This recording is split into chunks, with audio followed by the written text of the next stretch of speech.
I watched my mother's face transform as she read the lab results. The shock, the horror, and then, worst of all, the guilt that washed over her features like a violent tide. "Arsenic," she whispered, the paper trembling in her hands. "Oh my God, Emma." For 3 years they had called me crazy.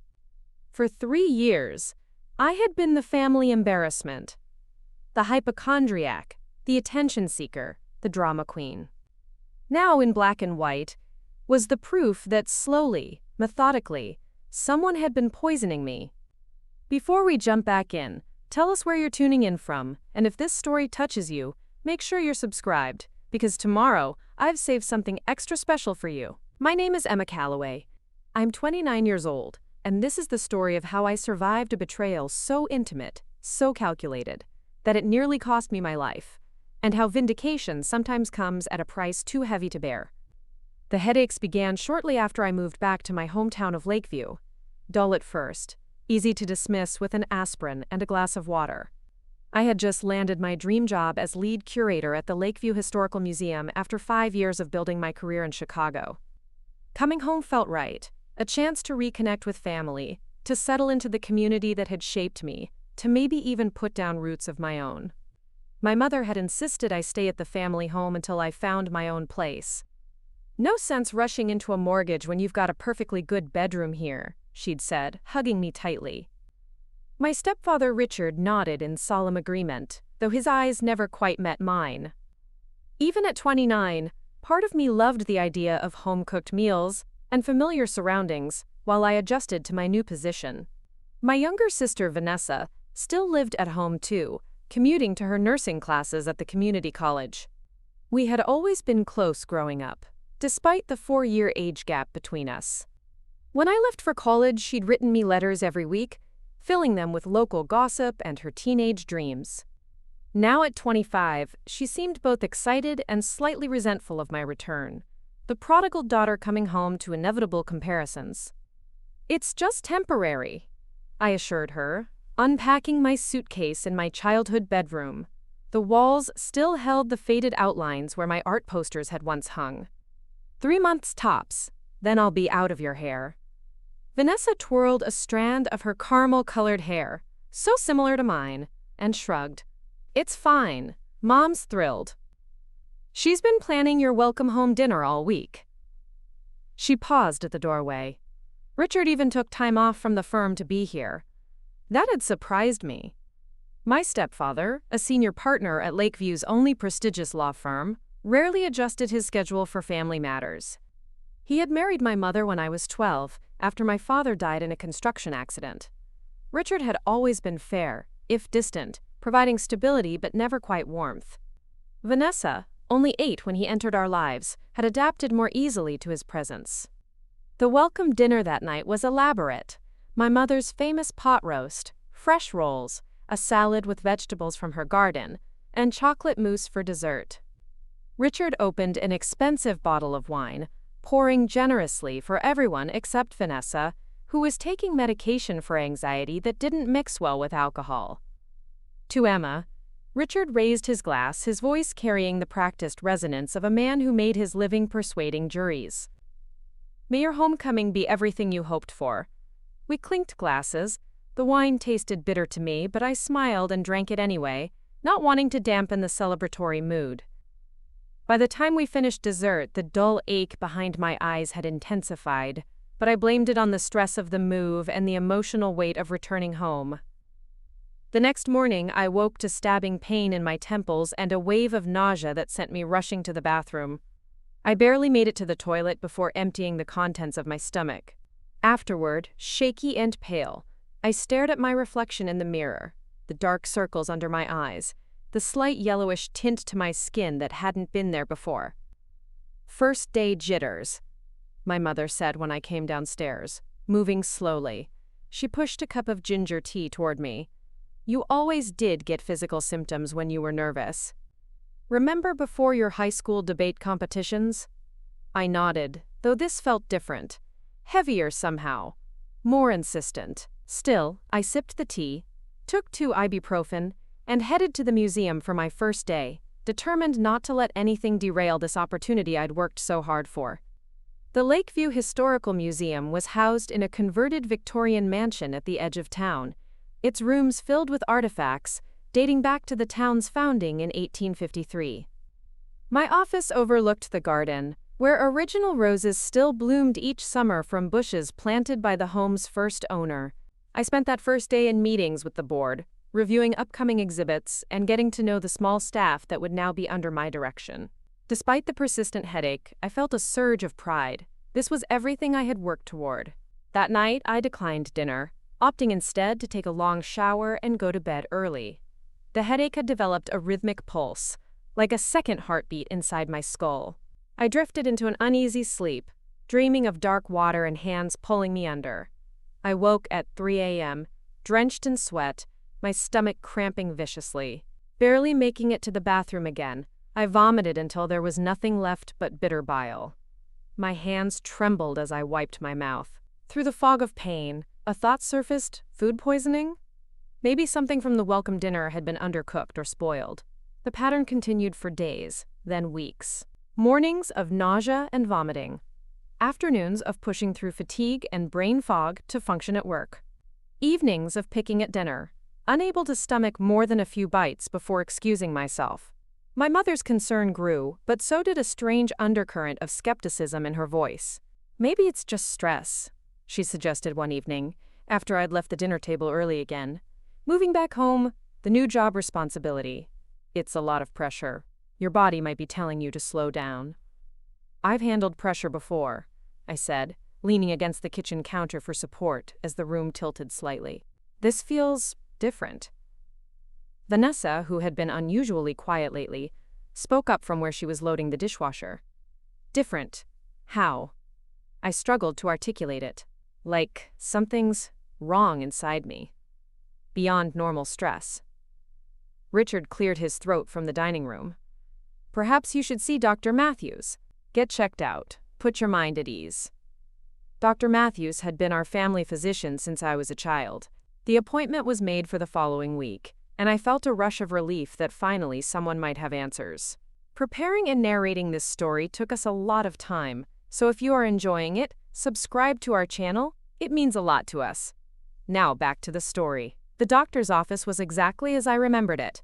The same faded watercolors on the walls, the same antiseptic smell, even the same receptionist, though now her hair was completely gray. Dr. Matthews himself had aged considerably, his once dark beard now white, new lines carved into his face like a topographical map of the years I'd been away. "Emma Calloway," he smiled, entering the examination room where I sat on the paper-covered table. "Welcome home. Your mother tells me you've been under the weather." I described my symptoms: the persistent headaches, the nausea and vomiting, the fatigue that seemed to seep into my bones, the occasional numbness in my fingers and toes, the brain fog that sometimes made simple tasks at work feel insurmountable. He listened, making notes in my chart. When I finished, he set down his pen and studied me over the top of his reading glasses. "Any chance you could be pregnant?" The question startled me. No, definitely not. New relationship stress? Work pressure? Changes in diet? Just moving back home and starting the new job, but I was excited about both. "And my diet is pretty much the same as it was in Chicago." He nodded, then conducted a thorough physical examination. My blood pressure was elevated, which he noted with a slight frown. My weight had dropped 7 pounds since my last physical 2 years ago. He ordered blood work, a urine test, and suggested I keep a journal of my symptoms, noting their intensity and any potential triggers. "It could be any number of things," he said. "Might be as simple as a virus that's taking its time to clear, or it could be something like an ulcer, or even early signs of an autoimmune condition. The tests should give us a clearer picture." I left feeling simultaneously relieved to be taken seriously and anxious about what the results might show. That evening at dinner, I reported the visit to my family. "Autoimmune disease?" My mother's fork froze halfway to her mouth. "Those can be serious, can't they?" He was just listing possibilities, I assured her, though the same worry had been cycling through my own mind. "It could be something much simpler." Richard cut his steak with surgical precision. Dr. Matthews tends to be overcautious. I'm sure it's nothing to worry about."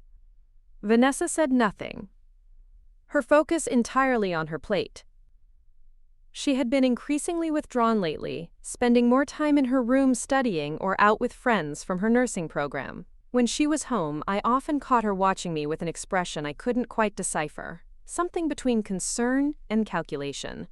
The test results came back a week later. Everything within normal ranges, though my iron levels were slightly low. Dr. Matthews prescribed an iron supplement and suggested I might be experiencing the early stages of an anxiety disorder, possibly triggered by the significant life changes I'd recently undergone. "But that doesn't explain the physical symptoms," I protested, sitting in his office as he reviewed the results with me. "The mind-body connection is powerful, Emma. Anxiety can absolutely manifest physically. Headaches, nausea, fatigue. These are classic psychosomatic responses to stress."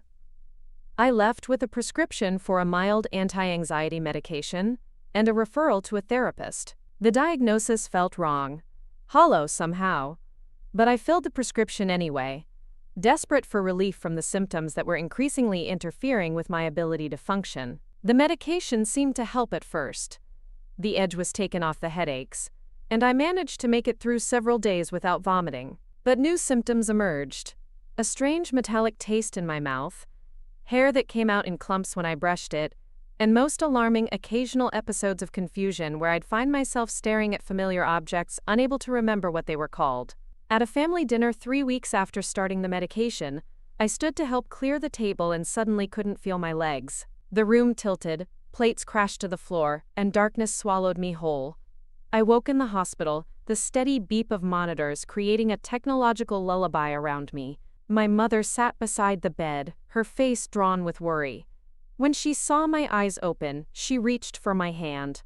"You had a seizure," she said softly. "You've been unconscious for almost 6 hours."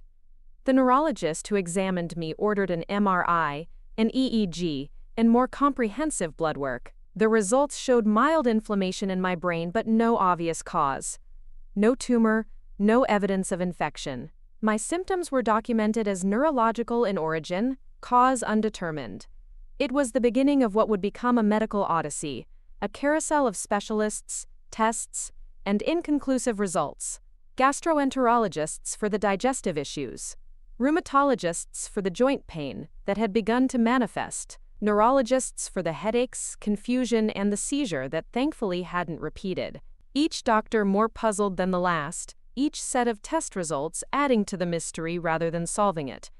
Throughout it all, a subtle shift was occurring at home. Initial concern was gradually replaced by something else, a kind of weary skepticism. I would catch my mother and Richard exchanging glances when I mentioned a new symptom. Vanessa began to spend even less time at home, and when she was there, she avoided being alone with me. 6 months after my return to Lakeview, I overheard a conversation that chilled me to the bone. I had come home early from work, another crushing headache forcing me to leave before finishing the catalog for our new exhibit. The house had seemed empty, but voices drifted from the kitchen. My mother and Richard, speaking in low, urgent tones. "Can't go on like this," Richard was saying. "She's becoming completely dependent. The museum board is losing patience with the absences." "What am I supposed to do?" My mother's voice cracked. "She's my daughter. If she says she's sick..." "But every test comes back negative, Diane. Every single one. At some point, we have to consider that this might be psychological, attention-seeking behavior." "You think she's making it up?" My mother sounded horrified, but not entirely surprised, which hurt worse than anything. "Not consciously, perhaps, but there's a condition, Munchausen syndrome, where people manufacture symptoms for sympathy, for care." Dr. Levine mentioned it as a possibility. Dr. Levine was the psychiatrist I'd been referred to after the seizure. I'd seen him twice and found his questions invasive, his manner condescending. I hadn't scheduled a third appointment. "She was always sensitive," my mother said, her voice so low I had to strain to hear it. "After her father died, she took it harder than Vanessa, needed more reassurance, more attention." "The timing is suspicious too," Richard continued. Right when Vanessa was accepted to the nursing program, suddenly Emma decides to move back home and shortly after develops these mysterious symptoms that keep everyone focused on her. I backed away from the kitchen door, a new kind of pain blossoming inside me, the pain of betrayal. They thought I was faking it, making myself sick for attention. The realization struck me with such force that I had to press my hand against the wall to remain upright. That night at dinner, I couldn't look at either of them. The food on my plate, baked chicken, roasted potatoes, green beans, might as well have been cardboard for all I could taste it. The new knowledge sat between us, like an uninvited guest, tainting every interaction. "You're not eating," my mother observed, concern in her voice that now seemed performative to me. "Another bad day?" I set down my fork. "I heard you and Richard talking earlier." The silence that followed confirmed everything. My mother's face drained of color. Richard straightened in his chair, lawyer mode activating. "Emma," he began, his tone carefully measured. "We're concerned about you. You think I'm making myself sick for attention." The words fell like stones between us. "You think I have Munchausen's." "No one is saying that definitively." Richard backpedaled. "It's just one possibility that medical professionals have raised, given the lack of conclusive test results." I turned to my mother. "Do you believe that? Do you think I'm doing this to myself?" She couldn't hold my gaze. "I don't know what to think anymore, Emma. I just want you to get better, whatever that takes." Vanessa, who had been silent as usual, suddenly spoke. "People with Munchausen's believe they're really sick. They experience actual symptoms, even though they're self-induced. It's a serious mental illness, not just attention-seeking." Her clinical detachment was the final straw. I pushed back from the table, my chair screeching against the hardwood floor. "I am not making myself sick. Something is wrong with me, and none of you, none of the doctors, are listening." I retreated to my room, locking the door behind me. That night, I researched Munchausen syndrome, reading case studies of people who swallowed batteries, injected themselves with fecal matter, or ingested ipecac to induce vomiting. The descriptions bore no resemblance to my experience. I wasn't doing this to myself. I wasn't. But if I wasn't, then what was happening to me? The question haunted me as my condition continued to deteriorate. I took a leave of absence from the museum when my hands became too unsteady to handle artifacts. I began using a cane on bad days when my balance was compromised.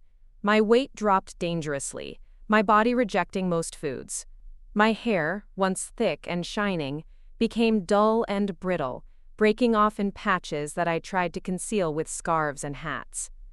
Through it all, the whispers grew, not just at home, but around town. Lakeview was small enough that word spread quickly. The curator who cracked under pressure. The Chicago hotshot who couldn't hack it in the real world. Poor Diane, having to deal with such a difficult daughter when she already had her hands full with Vanessa's education.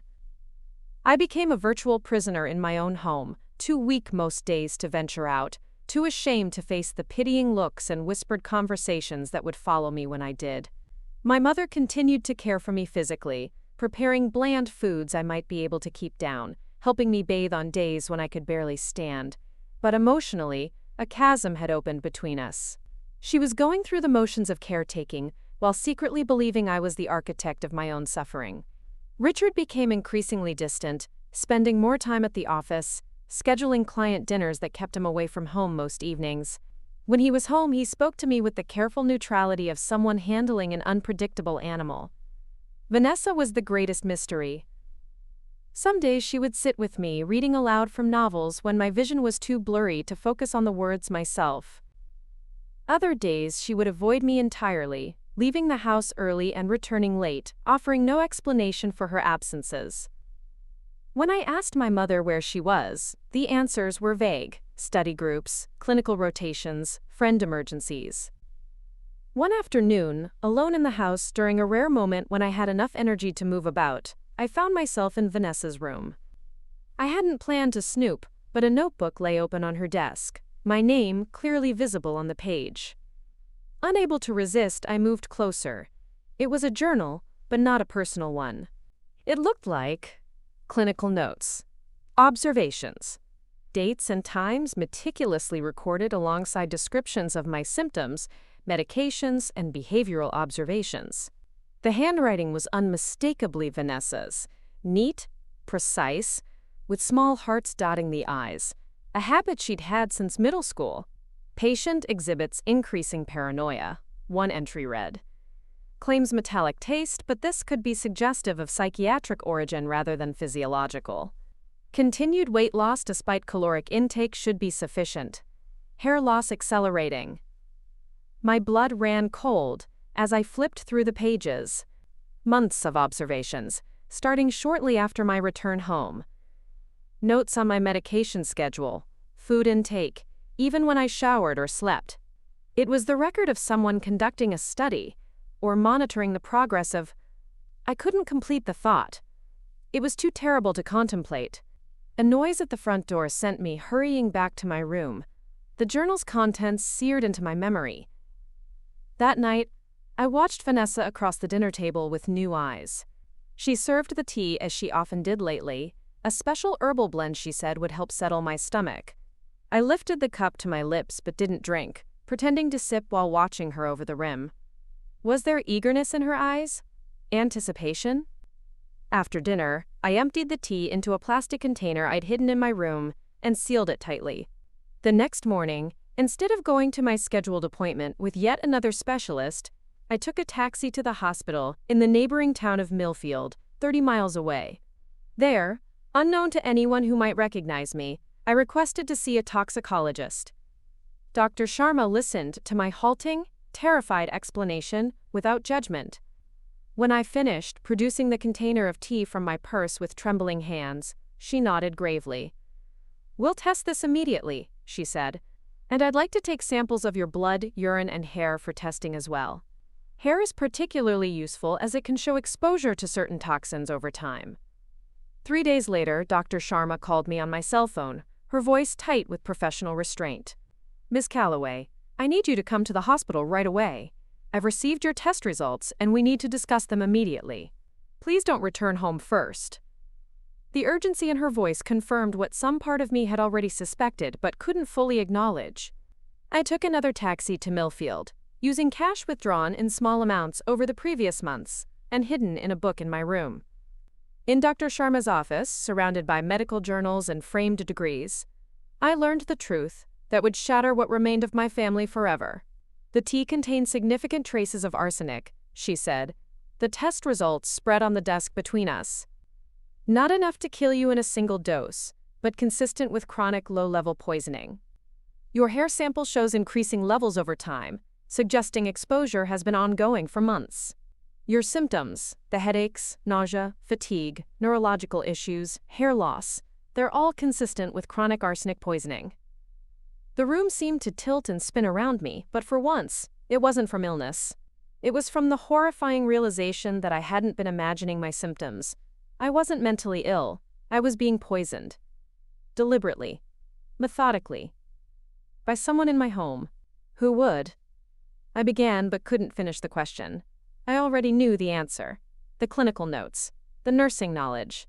The special tea. Dr. Sharma had already contacted the police. They were waiting outside her office. Grim-faced detectives with notebooks and recording devices. I told them everything. The mysterious illness, the family's disbelief, finding Vanessa's journal, bringing the tea for testing. Within hours, a search warrant was executed at our family home. They found arsenic in Vanessa's room, hidden in a box of nursing supplies. They found her journal with its meticulous records of my poisoning. They found research on her laptop about arsenic toxicity, how to administer it without detection, how to mimic psychiatric symptoms. My mother collapsed when the police led Vanessa away in handcuffs. Richard, ever the lawyer, immediately began talking about psychiatric evaluations, diminished capacity, temporary insanity. But the evidence was overwhelming. This wasn't a momentary lapse in judgment. This was months of calculated poisoning, documented in Vanessa's own hand. In the interrogation room, Vanessa finally confessed. She had been poisoning me since the week after I returned home. Small doses at first, in my food or drinks, increasing gradually as my body developed tolerance. The motive, when it finally emerged, was both simple and devastating in its banality: jealousy. She always got everything. Vanessa told the detectives, her voice flat, devoid of the emotion such a confession should carry. The attention, the praise, the opportunities. Even when she left, it was always, "When Emma comes home," or "Emma would know how to handle this." Then she actually came back, right when I was finally doing something important with the nursing program, and suddenly it was all about Emma again.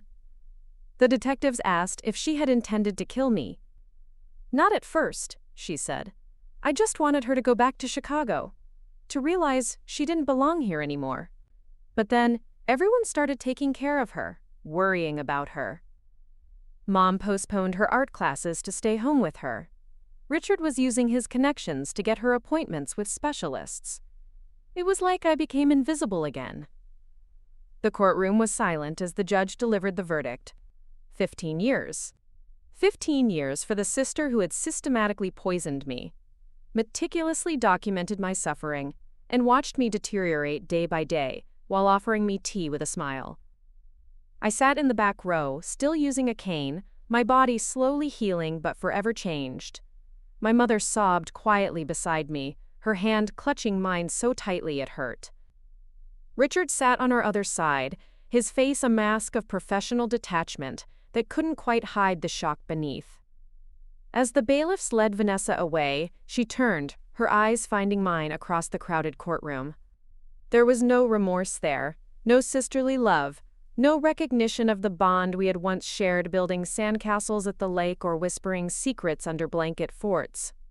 There was only a cold calculation, as if she were still observing a subject in an experiment. Then she was gone, disappeared through a door to begin serving her sentence. Outside the courthouse, reporters swarmed us, microphones thrust toward our faces, cameras flashing like lightning in a storm. "Mrs. Calloway, how does it feel knowing your daughter tried to murder your other daughter?" "Mr. Hargrove, as a prominent attorney, did you suspect anything?" "Emma, will you ever be able to forgive your sister?" Richard muscled us through the crowd to the waiting car, his arm protectively around my mother's shoulders. I followed behind, leaning heavily on my cane, avoiding eye contact with the journalists calling my name. The headlines tomorrow would be sensational enough without my tear-streaked face plastered across the front page. Sister, poisoned sister for attention. Nursing student used medical knowledge in attempted murder. Family betrayal rocks, small town. The drive home was silent, each of us lost in our own thoughts. My mother stared out the window, tears streaming unchecked down her face. Richard gripped the steering wheel with white-knuckled intensity, jaw clenched so tight I could see the muscle jumping beneath his skin. I watched the familiar streets of Lakeview pass by, wondering how a place that had once meant safety, home, and family could now feel so alien and threatening. The house, when we arrived, felt cavernous and empty, despite nothing being physically different.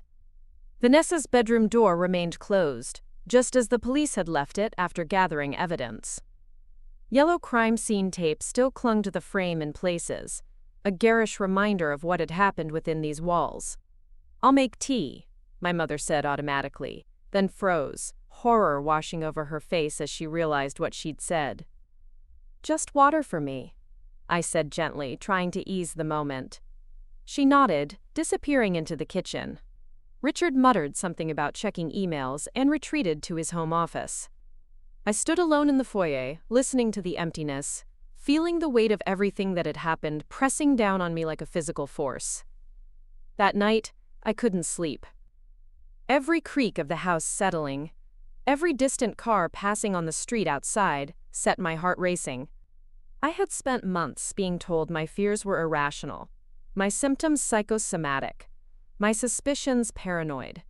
Now that I knew the truth, that my own sister had been slowly killing me, the validation brought no comfort, only a deeper, more existential fear. If I couldn't trust Vanessa, whom I'd shared a bathroom with for years, who had braided my hair for prom, who had cried in my arms after her first heartbreak, who could I trust? Morning came with no answers, only the harsh light of reality.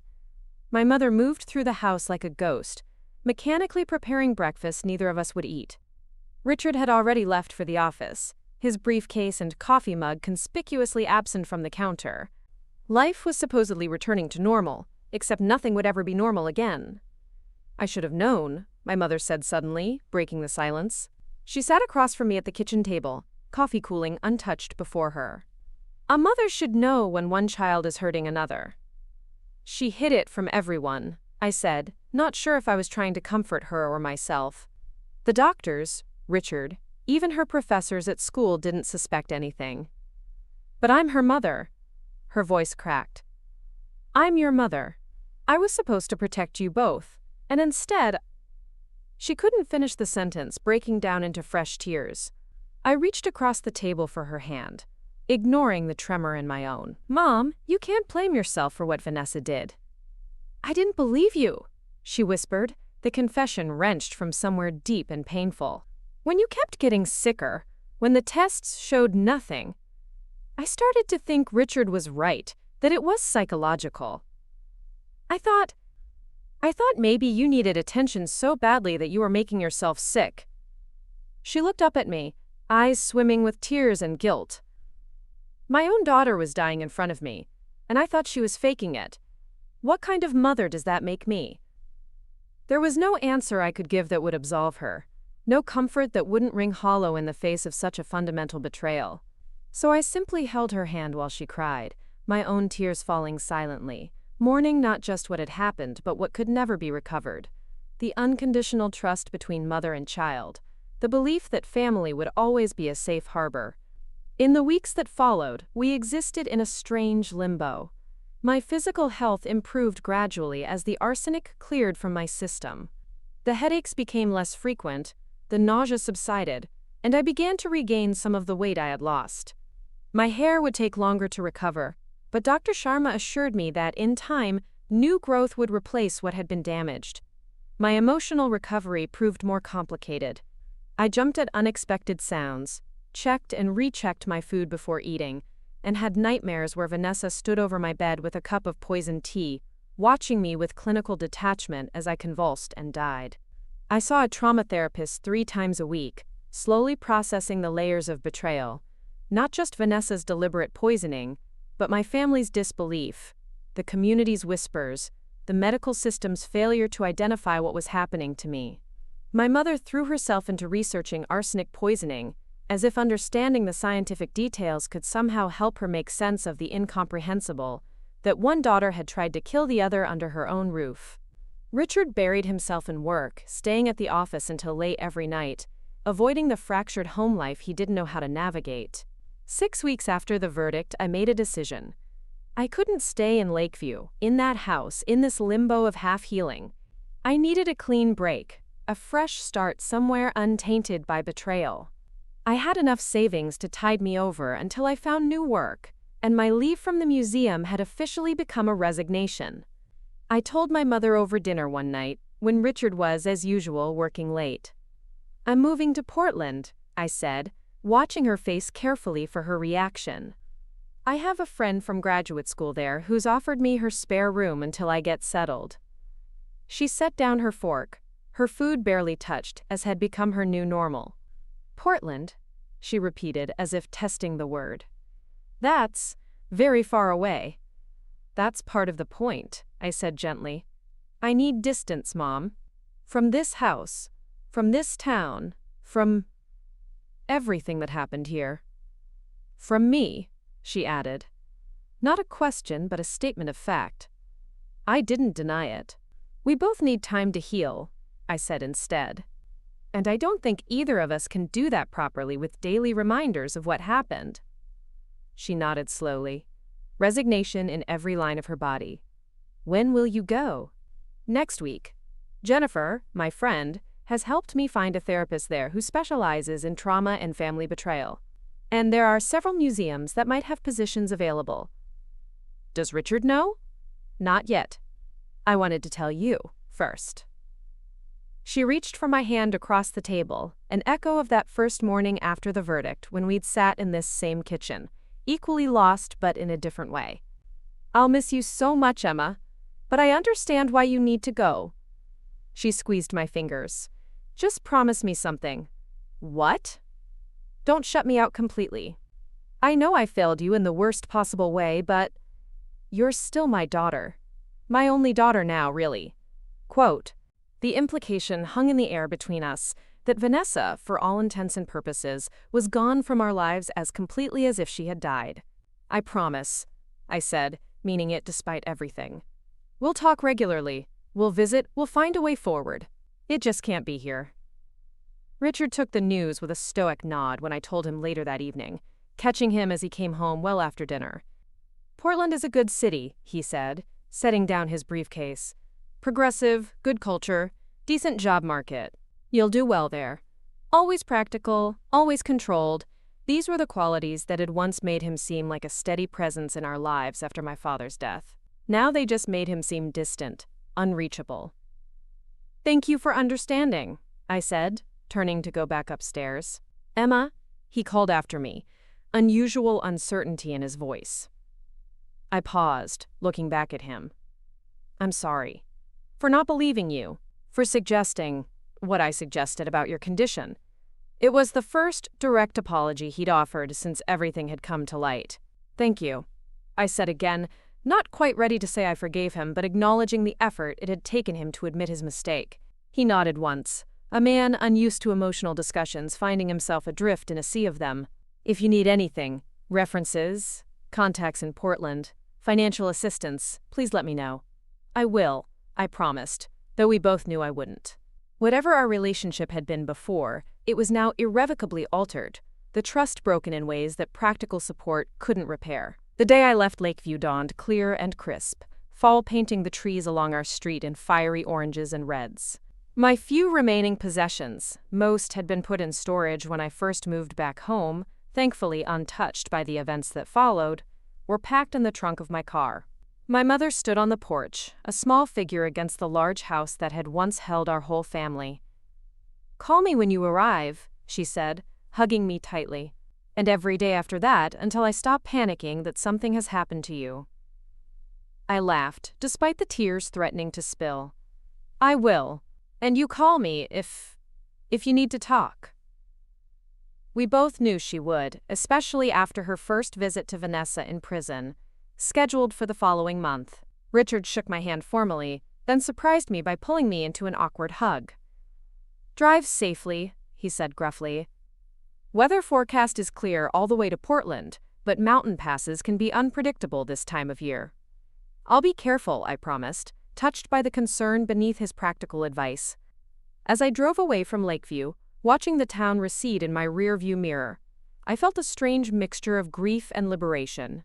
I was leaving behind not just a place, but a version of myself, the trusting Emma who believed family meant safety, who took for granted that her mother would always believe her, who never imagined her sister could watch her suffer day after day while continuing to poison her. The road stretched ahead, winding through forests ablaze with autumn color. I rolled down the window, letting the cool air fill my lungs that were healing, in a body that was slowly becoming mine again after months of invasion and betrayal. For the first time since I'd returned to my hometown, I took a deep breath that didn't hurt. Portland welcomed me with rain-slicked streets and the smell of coffee from countless cafes. Jennifer met me at her apartment with takeout food, a bottle of wine, and a fierce hug that asked no questions and expected no explanations. Her spare room was small but bright, with a window overlooking a courtyard garden where bamboo swayed in the persistent drizzle. "Home sweet temporary home," she said, helping me carry in the last of my bags. "Stay as long as you need. No rush, no pressure." That night I slept without nightmares for the first time in months. The unfamiliar sounds of the city, distant traffic, the gentle tap of rain against the window, the occasional footsteps of neighbors in the hallway, created a sonic barrier between my new reality and the horrors I'd left behind. My recovery, both physical and emotional, accelerated in Portland. Away from the suffocating weight of Lakeview's gossip and my family's guilt, I found room to breathe, to process, to begin rebuilding a life I had thought irretrievably shattered. The new therapist helped me work through the complex trauma of Vanessa's betrayal, my mother's disbelief, and the medical gaslighting I'd endured. Slowly, carefully, I began to trust again, first myself and my own perceptions, then cautiously extending that trust to others. 3 months after arriving in Portland, I landed a position as an assistant curator at a small but respected historical museum focused on immigrant experiences in the Pacific Northwest. The work was engaging, my colleagues welcoming, and for the first time since that fateful dinner where my headaches had begun, I felt like I was moving forward rather than simply surviving. I kept my promise to my mother, calling regularly, though our conversations remained careful, both of us navigating the new topography of our relationship. She had visited Vanessa twice by then, each visit leaving her drained and conflicted. She still doesn't really understand what she did wrong, my mother confessed during one of our calls. The psychiatrist says she shows signs of antisocial personality disorder. She understands intellectually that she hurt you, but she doesn't feel the emotional weight of it. Does that make it easier or harder for you? I asked, curled up on Jennifer's couch with a cup of tea, herbal, bought with my own hands from a store I trusted, steeped in a mug only I used. Both, I think, she sighed. Easier because it means there's a medical explanation, something wrong with her brain chemistry that might not have been preventable. Harder because it means my little girl wasn't just temporarily lost to jealousy or misplaced anger. She was always different in ways I didn't see or didn't want to see. We sat with that reality together, separated by hundreds of miles, but connected by our shared grief for the person we had thought Vanessa was. The laughing child, the ambitious student, the sister and daughter we had loved without knowing she was incapable of truly loving us back. 6 months into my new life in Portland, I received an unexpected visitor. I was working late at the museum, finalizing the layout for a new exhibit on early Chinese immigrants in Oregon, when the security guard called up to my office. "Ms. Calloway? There is a gentleman here to see you. Says he's your stepfather?" Richard had never visited, never even suggested he might. Our communication had been limited to brief, practical exchanges when he happened to answer the phone during my calls to my mother. I made my way downstairs with a mixture of curiosity and apprehension. He stood awkwardly in the lobby, looking both out of place in his expensive suit and somehow smaller than I remembered. When he saw me, relief washed over his face. "Emma, you look well." It wasn't just a pleasantry. I did look well. My hair was growing back, still short but now styled intentionally rather than hiding damage. I had regained the weight I'd lost, and regular yoga had helped rebuild the strength that months of poisoning had stolen from me. The tremors in my hands had disappeared entirely. "Thank you," I said, genuinely touched by the observation. "What brings you to Portland, Richard?" He glanced around the museum lobby. "Could we talk somewhere private?" I led him to a small cafe across the street, choosing a corner table away from other patrons. Once we had ordered coffee for him, green tea for me, he reached into his briefcase and withdrew a folder. "I've been doing some research," he began, uncharacteristically hesitant, "into cases similar to what happened with Vanessa." The direct mention of her name, of what she had done, startled me. In our family's careful communications, we had developed an elaborate system of euphemisms to avoid naming the horror directly. "What kind of research?"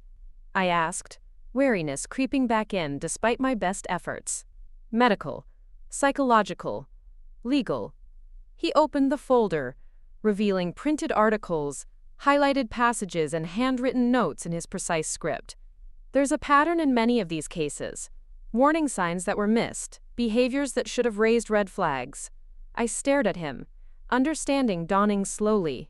"You're trying to figure out how we missed it, how we could have known sooner." He nodded, meeting my eyes directly for what felt like the first time since the poisoning had been discovered. "I'm a man who prides himself on logic, on evidence, on seeing what's in front of me. And yet I missed. We all missed. Something so critical happening under our own roof." His voice caught slightly. "I've been trying to understand how." The waitress brought our drinks, and I waited until she had gone before responding. Sometimes I think we missed it because it was unimaginable, I said slowly. Who expects their daughter, their sister, to do something like that? It wasn't in our realm of possibility. But it should have been, he insisted. The signs were there. The journal you found. She'd been keeping it for months. The nursing program gave her access to information about poisons, about symptoms. She had opportunity, motive, means. If it had been a legal case, I would have seen it immediately. But it wasn't a legal case. It was family. He deflated slightly, shoulders sagging under the weight of his expensive suit. Yes, it was family. He took a sip of his coffee, grimacing at the taste. I've been a poor stepfather to you, Emma. I know that. I kept my distance emotionally because I didn't want to try to replace your father. And then when you needed me to believe in you, to fight for you, I did the opposite. I suggested you were manufacturing your symptoms. The raw honesty of his self-assessment surprised me. We all failed each other in different ways. I said, more kindly than I might have 6 months earlier. None of us were equipped to handle what was happening. Your mother told me you're seeing a therapist here, he said, changing direction slightly. That it's helping. I nodded. It is, a lot. I've started seeing someone too, he admitted, looking faintly embarrassed by the confession. A psychologist who specializes in family trauma. Your mother and I, we're trying to find a way forward together. It's not easy. The image of Richard, stoic, logical, emotionally reserved Richard, sitting in a therapist's office discussing feelings was almost impossible to picture. Yet here he was, having flown across the country to show me his research, to make some kind of amends in the only way he knew how. I'm glad, I said simply, for both of you. We talked for another hour, more openly than we ever had before. He told me about my mother's slow healing, about the support group she had joined for parents of children who had committed violent crimes. He talked about the whispers in Lakeview that had finally forced them to put the house up for sale and consider moving to a different town. And most surprisingly, he talked about his own guilt, not just for disbelieving me, but for modeling the emotional detachment that might have contributed to Vanessa's inability to connect with others, suffering. When it was time for him to leave for his hotel, he hesitated, then asked the question I sensed he had come all this way to ask. Do you think you'll ever come back to visit? Not to Lakeview, but perhaps if we moved somewhere new. I considered the question carefully. Yes, I said finally. Not right away, but someday. We're still family, Richard. A broken, healing family, but family nonetheless. The relief on his face was palpable. He reached out tentatively, and I stepped forward to accept his embrace. Awkward still, but genuine in a way our previous interactions had never been. As I watched him walk away toward his hotel, I felt something shift inside me. Not forgiveness exactly, not yet, but the possibility of it. The capacity to imagine a future where what had happened remained a part of me, without defining me completely. That night, I wrote in my journal, a practice my therapist had encouraged as part of my healing process. I wrote about Richard's visit, about the research he had done trying to make sense of the senseless, about the small, fragile bridge we had begun to build across the chasm of betrayal and disbelief. On the final page, I wrote something I hadn't fully acknowledged until that moment. I am not just surviving anymore. I am living again. And one day, I might even thrive. 5 years passed in Portland, like the changing of seasons, gradual yet transformative, each day building upon the last until I looked up one morning to find myself standing in a life I had carefully, intentionally rebuilt. My short curls had grown into a long mane that I often wore in a loose braid down my back. My body, once frail and poisoned, had regained its strength through yoga, hiking the lush Oregon trails, and swimming in the cold Pacific on weekend trips to the coast. The tremors that had once made it impossible to hold a teacup had disappeared so completely that I now taught workshops on artifact handling for new museum employees. The small historical museum that had taken a chance on me had become a second home. My innovative approach to curation had drawn attention, and 2 years ago I had been promoted to Director of Collections. Last month, our exhibit on women homesteaders in the Pacific Northwest had been featured in a national magazine, bringing welcome attention and funding to our modest institution. My personal life had likewise blossomed in unexpected ways. Jennifer, whose spare room had been my landing place during those first uncertain months, had remained a steadfast friend even after I moved into my own apartment. Through her, I had met Daniel, a literature professor with kind eyes and patient hands who had slowly, carefully earned my trust over countless coffee dates and long walks along the Willamette River. We had been living together for almost a year now, in a light-filled apartment with large windows and a rooftop garden where I grew herbs and flowers, reconnecting with the simple joy of nurturing living things. Trust had not come easily after Vanessa. The first time Daniel made me tea, I had watched his every move with hawk-like intensity, unable to stop myself from cataloging exactly what went into the cup. He had noticed, of course. Gentle, perceptive Daniel noticed everything, but had said nothing, simply offering me the mug with a smile and then making his own in exactly the same way. It became a ritual between us, this transparent tea-making, until gradually the anxiety had faded, replaced by the comfortable certainty that in his hands, I was safe. My relationship with my mother had evolved as well, through hundreds of phone calls, dozens of visits, her to Portland, never me returning to the scene of my poisoning, and the shared experience of healing from trauma. She and Richard had indeed sold the house in Lakeview, moving to a smaller town in a neighboring state where nobody knew their story. Richard had taken early retirement from his law firm, focusing instead on consulting work and, surprisingly, volunteering with a legal aid organization that helped victims of domestic violence navigate the court system. As for Vanessa, she remained in prison, a shadow presence in our lives, neither fully acknowledged nor completely forgotten. My mother still visited her quarterly, a painful duty she performed out of some complex mixture of maternal obligation and the hope that somehow, someday, her younger daughter might develop the capacity for remorse that had so far eluded her. Richard accompanied her occasionally, but maintained a more distant relationship with his stepdaughter. I had not seen or spoken to Vanessa since the trial, a boundary my therapist had helped me establish and my family had learned to respect. It was on a golden autumn morning, eerily similar to the day I had left Lakeview 5 years earlier, that I received the call that would test the foundations of my rebuilt life.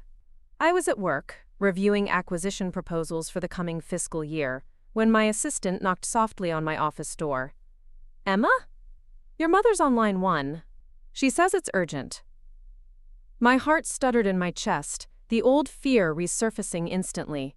In 5 years, my mother had never once used the word urgent regarding our communications, knowing how it would affect me. I reached for the phone with a suddenly unsteady hand. "Mom? What's wrong?" Her voice came through muffled, as if she were trying not to be overheard.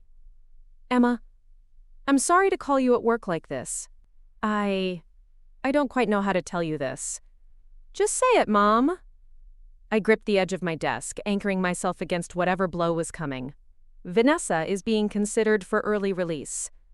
Good behavior, overcrowding, and she has a support system in place. A group home for women transitioning from incarceration. The room tilted slightly, the familiar sensation of my world shifting beneath my feet. "When?" I managed to ask. "The hearing is next month. Her lawyer thinks it will be approved." "Where? Where will she go? The group home?" "It's in Seattle." She hesitated. "Emma, that's only a 3-hour drive from Portland." The implication hung in the air between us, 3 hours of interstate highway suddenly feeling paper-thin as a barrier. "Does she know where I live?" "No," my mother said quickly.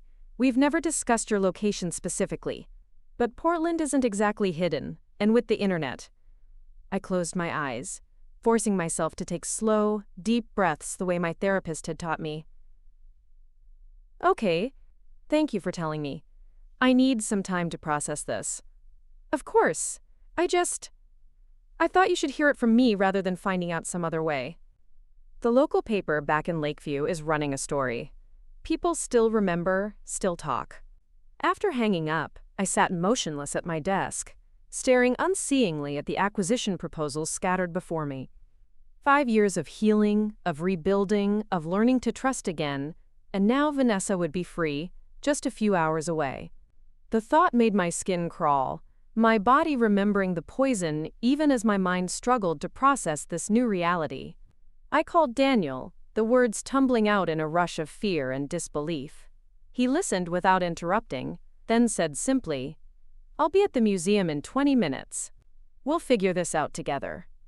True to his word, he arrived shortly after, gently guiding me out of my office with a hand at the small of my back. "Let's take a walk," he suggested, sensing my need for movement, for air, for space to think.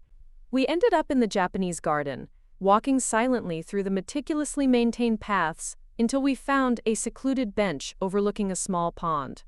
Koi fish glided beneath the surface, orange and white and gold, unconcerned with the human drama unfolding above them. "What are you thinking?" Daniel asked finally, his voice as calm and steady as ever. "That I thought I was past this," I admitted. "That I thought I'd healed enough that hearing her name wouldn't make me feel like I'm right back in that bedroom, too weak to stand, wondering why nobody believes me." I plucked a fallen maple leaf from the bench beside me, twirling it between my fingers. "I'm angry that she gets to disrupt my life again, even from a distance." Daniel nodded, taking my free hand in his. "That's valid. And understandable. Part of me wants to run again," I confessed. "Find another city, another museum, another fresh start where she can't find me." "And the other part?" I took a deep breath, the crisp autumn air filling my lungs. "The other part of me is tired of running. Tired of letting her control where I go and what I do. I've built something here, Daniel. A career I'm proud of. Friends I trust. A life with you. I don't want to give that up because of fear." He squeezed my hand. "Then don't. It's not that simple." "Actually," he said carefully, "it might be. Not easy, but simple. You have options, Emma. Legal options, security options. You can get a restraining order. We can install better security at the apartment. You can inform the museum so they know not to let her in if she shows up there. You make it sound so practical. Because parts of it are practical. The fear, the trauma response, those aren't practical, and I would never suggest they should be. But the ways we can protect you, the ways you can protect yourself, those are concrete steps we can take." I leaned against his shoulder, drawing strength from his solidity, his certainty. "When did you get so wise?" "I've always been wise. It's why you love me." His teasing tone drew a reluctant smile from me. "But in all seriousness, Emma, you're stronger than you give yourself credit for. You survived what she did to you. You rebuilt your life. You learned to trust again, to love again. Those aren't small accomplishments."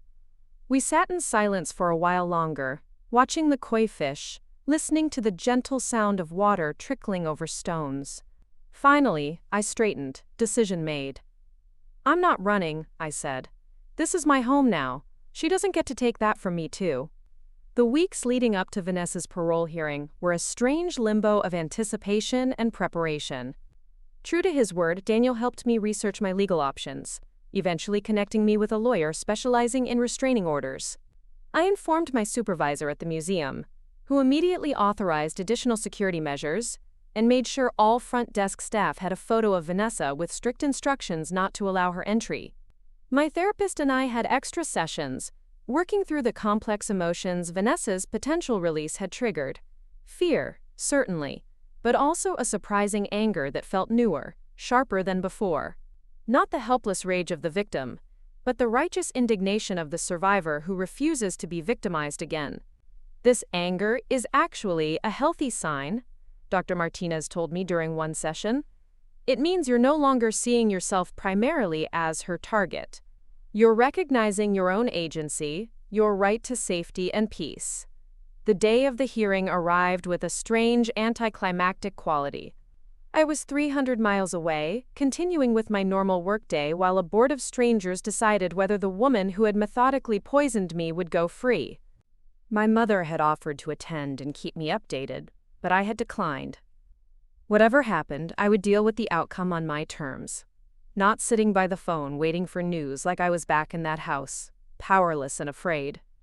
Daniel and I had dinner at our favorite Thai restaurant that evening, deliberately choosing normality over the temptation to obsess about the hearing. We were sharing mango sticky rice for dessert when my phone finally buzzed with a text from my mother. Parole granted. Release scheduled for next week. I'm so sorry, Emma.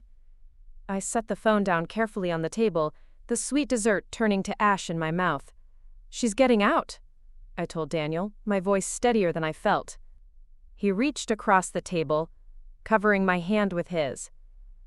Remember what we talked about. This changes nothing about who you are or the life you've built. We have a plan. We have a plan, I repeated, clinging to the words like a lifeline. The restraining order was granted 3 days later, prohibiting Vanessa from coming within 500 feet of me, my home, or my workplace. The conditions of her parole restricted her movement to within King County, Washington without special permission, adding another layer of legal protection. Logically, I knew these were just pieces of paper, legal constructs that wouldn't physically stop her if she was determined enough. But they were also statements, official recognition that I deserved protection, that what had happened to me was real and serious and worthy of continued vigilance. When the day of Vanessa's release arrived, I took a personal day from work, not because I was hiding, but because I wanted the space to process whatever emotions might surface. Daniel had offered to stay home with me, but I had gently declined, needing the solitude to confront this milestone on my own terms. I spent the morning in our rooftop garden, tending to the herbs and flowers that had become both hobby and therapy for me. There was something profoundly healing about nurturing these growing things, watching them thrive under my care. My hands in the soil, I felt grounded, connected to the present moment rather than lost in fears about what Vanessa might do now that she was free. My phone rang just after noon. My mother, calling to confirm that the release had proceeded as scheduled. Vanessa was now at the transitional housing facility in Seattle, beginning her reintegration into society under close supervision. How are you feeling? My mother asked cautiously. I considered the question, surprised to find that beneath the expected anxiety was a strange sense of calm. I'm okay, actually. Better than I expected. Really? The relief in her voice was palpable. Really. I've done everything I can to protect myself. The rest is out of my control, and I'm learning to be okay with that. I moved from the basil plant I had been trimming to the lavender, breathing in its soothing scent. How are you doing with all this? Her sigh carried the weight of complicated maternal love. It's difficult. I keep thinking I should feel pure joy that my child is being released from prison, but nothing about this situation is pure or simple. I love her because she's my daughter, but I will never understand or excuse what she did to you. It's a conflict I may never resolve. We talked a while longer, the conversation drifting to lighter topics. Her volunteer work with a literacy program, Richard's unexpected passion for gardening and retirement, my upcoming exhibit on pioneer women's diaries. When we hung up, I felt a wave of gratitude for how far we had come from those dark days in Lakeview, how we had managed to salvage a relationship from the wreckage of betrayal. That evening, Daniel came home with flowers. Not a grocery store bouquet, but a lush arrangement from the upscale florist near his university. To celebrate your strength, he said, presenting them with a flourish. It's not my birthday, I protested, though I was touched by the gesture. I know, but today marks 5 years and 3 months since you left Lakeview. 5 years and 3 months of rebuilding your life on your own terms. That deserves flowers, at minimum. I buried my face in the blooms, inhaling their sweet fragrance. Thank you for seeing today as something more than just Vanessa's release date. Vanessa doesn't get to define any more of your days, he said firmly. Today included. Later that night, as we lay in bed with the windows open to the cool autumn air, Daniel propped himself up on one elbow, his expression suddenly serious. I've been thinking about something, and today seems like the right time to bring it up. But I want you to know there's no pressure to respond right away. A flutter of nervous anticipation stirred in my chest. That sounds ominous. Not ominous. At least, I hope not. He reached toward the nightstand, opening the drawer and removing a small velvet box. I've been carrying this around for weeks, waiting for the right moment. And then I realized there might not be a perfect moment, but there could be a meaningful one. He opened the box, revealing a ring, a simple band of white gold set with a small but brilliant diamond. Emma Calloway, you are the strongest, most resilient person I've ever known. Every day with you makes me want to be worthy of your trust and your love. Will you marry me? Tears sprang to my eyes, unexpected but welcome. Yes, I whispered, then louder, more certain. Yes, I will marry you. As he slipped the ring onto my finger, I was struck by the symbolism of the timing. This pledge of future happiness coming on the very day when my past trauma might have reclaimed center stage in my life. Instead, here was this moment of pure joy. A deliberate choice to focus on love rather than fear, on possibility rather than pain. Are you crying happy tears or overwhelmed tears? Daniel asked gently, wiping a tear from my cheek with his thumb. Happy, I assured him. Definitely happy. And maybe a little bit triumphant too. Triumphant? I held up my hand, watching the diamond catch the soft light from the bedside lamp. 5 years ago, I couldn't imagine a future where I would feel safe enough to be this happy, where I would trust someone enough to say yes to forever. It feels like the ultimate victory over what happened, that I can stand here today, on this of all days, and choose love without reservation. 2 months later, as winter wrapped Portland in a rare blanket of snow, I received a letter forwarded through my lawyer. The return address was the Transitional Housing Facility in Seattle. Vanessa's handwriting, once so familiar from birthday cards and past notes in high school, now seemed alien on the crisp white envelope. I stared at it for a long time, sitting at our kitchen table while Daniel prepared dinner, the domestic normalcy of the scene at odds with the churning in my stomach. It's from her, I said finally, holding up the envelope. Daniel set down the wooden spoon he had been using to stir the risotto, giving me his full attention. Are you going to read it? I don't know. I turned the envelope over in my hands. Part of me wants to throw it away unopened, to not give her the satisfaction of knowing I read her words, whatever they are. That would be a completely valid choice, he said, returning to the stove to adjust the heat under the pan. So would reading it, if that's what you decide is right for you. I thought about it through dinner, through our evening routine of washing dishes side by side at the sink, through my shower and the nightly ritual of brushing and braiding my hair before bed. The envelope sat on my nightstand, simultaneously insignificant in its ordinariness and monumental in its implications. Finally, as Daniel read beside me, the soft lamplight creating a cocoon of warmth against the winter night, I reached for the envelope and carefully tore it open. The letter inside was brief, written on plain notebook paper, in the neat, precise handwriting I remembered from the journal I had found so long ago. But where those clinical notes had detailed my suffering with detached observation, these words seemed to struggle for a humanity the writer hadn't fully grasped. Emma, it began, without preamble or greeting. They say I should write to you as part of my rehabilitation program, to take responsibility for my actions. I'm not sure what that means exactly, but I'm trying to understand. I've been told what I did was wrong, that normal people don't hurt their family members, even when they feel overshadowed or ignored.